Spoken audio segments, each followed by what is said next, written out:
প্রিয় দর্শক, আপনারা দেখছেন মিউজিক ইলেকট্রনিক্স টিপস। আপনাদের দেখাচ্ছি বন্ধুরা, যারা আমার নতুন দর্শক আছেন আর নতুন সাবস্ক্রাইবার, তারা বিশেষ করে দেখবেন এই যে ব্লিঙ্কিং টিউবলাইট যে আছে সেটা কেমন করে ঠিক করা হয়। ঠিক আছে, এমনি ব্লিঙ্কিং করলে আপনারা কখনোই ফেলে দেবেন না। এই যে দেখছেন এলইডি স্ট্রিপগুলো, পুরাতন এলইডি স্ট্রিপগুলো চেক করুন, পুরাতন এলইডিগুলো চেক করার চেষ্টাটা করুন। আর দেখবেন যে এলইডি স্ট্রিপগুলো যেগুলো ভেতরে থাকে, দেখুন এটা অনেক সরু স্ট্রিপ আছে। ঠিক আছে, এটা একদমই সরু আছে, কিন্তু অনেক স্ট্রিপে আপনি খেয়াল করতে পারবেন যেগুলো একটু মোটা মোটা হয়, যেমন এইটা। এই মোটা স্ট্রিপগুলো আমি দেখাচ্ছি আপনাকে বন্ধুরা। এই দেখুন, অনায়াসে ঢুকে যাবে ভেতরে। এই পুরোটা ঢুকে গেল।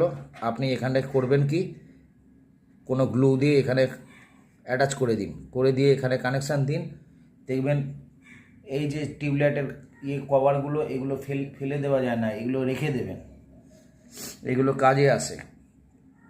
আপনার পুরাতন কোনো সেট থাকবে, পুরাতন সেট থেকে আপনি চেষ্টা করবেন এলইডি স্ট্রিপটার ডিসি লাইন, এসি লাইন ঠিকমতো প্রবেশ করছে কিনা, এখান থেকে কারেন্ট সাপ্লাইটা ঠিকমতো পাস হচ্ছে কিনা চেক করার পর যখন দেখছেন যে ডিসি ভোল্টেজ আপনি পাচ্ছেন 100-150 সামথিং, যা কিছু হোক, তখন আপনি চেষ্টা করুন যে অন্য এলইডি যে এমনি এত লম্বা যেগুলো এলইডিগুলো টোটাল থাকে, সেইগুলো থেকে একটা ম্যাচিং করে আপনি বার করে নিন।